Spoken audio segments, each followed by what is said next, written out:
Вие гледате видео номер 2 от поредицата Нов живот чрез 28 урока за 28 дни. Преди да преминем към съществената част от тези уроци, ми се иска в това видео номер 2 да ви разкажа малко за това как тази поредица се появи на бял свят и за това кой я прави. Всъщност аз се правя. Така че ще ви да разкажа малко за себе си и за това как стигнах до нея. Не се притеснявайте, няма да бъде много дълго. И така, аз отдавна имам интереси в тази област. Интерес към това как хората мислят, как действат, какво правят, за да бъдат щастливи и да се чувстват успешни. Ще ви покажа като доказателство за тези твърдения две книжки. Ето тази. Извинявам се. Изкуството да мислим правилно. Това е отвътре книжката. И тя, тук може да видите, че от 1989 година. И другата книжка на Дейл Карнеги Как да преодолеем чувството за безпокойство от същото време. Така че и през останалото време след тези книжки съм продължил да се интересувам от тази тема. И натрупах доста знания в тази област. И така през 2017 година аз реших да започна да споделям тези знания с други хора. Така че започнах да правя като PDF файлове или видеопрезентации, които се опитах да продавам през интернет. Така бях повлиян от други хора, които по това време се опитваха да продават подобен бизнес, било то в Америка или в България. Но така се появи един курс, образователен курс, който се казваше Лираус. Първоначално имаше първа, после втора, после трета версия. Но в крайна сметка един курс от образователни видеа в тази област, на тази тема. Но в крайна сметка не успях да направя така достатъчно последователи да намеря, които да имат желание да си купуват тези курсове и да има икономически смисъл от това нещо.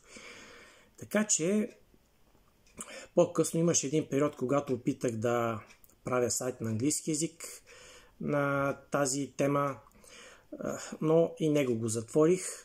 И така миналата година оформих една книжка, която се казва Как да се развиваме балансирано, която съдържа една част от моите идеи в тази област.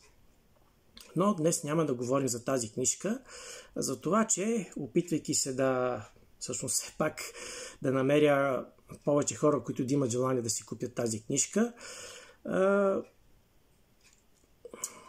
поддържах собствен сайт и Facebook страници, с които да подкрепям тази идея за разпространението на книжката и на тези образователни материали.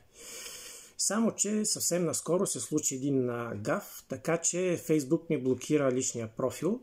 И въпреки, че две от страниците, които бях създал само преди няколко седмици, се случи това, съвсем наскоро се случи това, личният ми Facebook профил беше блокиран и аз повече не можех да правя нищо по тази тема.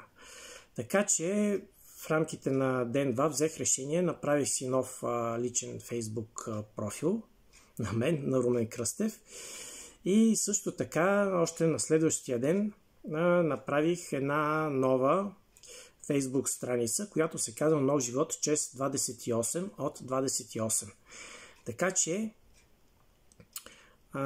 с тази нова Facebook страница реших да представя в продължение на 28 дни мои идеи на тази тема, в тази област.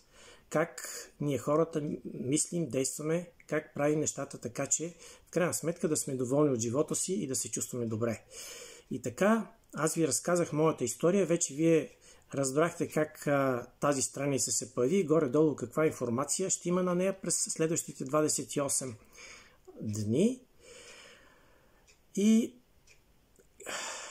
към края на този урок е време за какво? За задача. Защото всеки урок трябва да приключва с задача.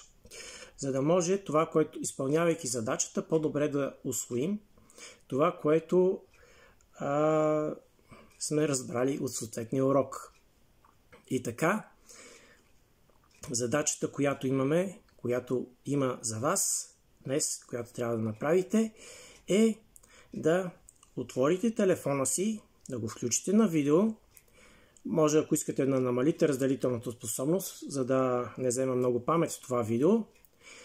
И може да го оставите така на една повърхност, да го подпрете на нещо, да бъде изправен без да мърда. И да си позволите за няколко минути, толкова колкото решите, че ви е необходимо, да разкажете на самия себе си, за себе си, вашата история. Разкажете кои са по-интересните моменти от вашия живот, от какво се интересувате, какви проблеми сте имали и така нататък. Не се притеснявайте, това видео на мен не ми е нужно, няма да ми го изпращате, то си е само за вас. Целта е да го разгледате след това един или няколко пъти и да опитате по-добре да опознаете себе си от гледна точка на това упражнение. Очаквам ви утре за следващото видео и не забравяйте, още днес изпълнете това упражнение.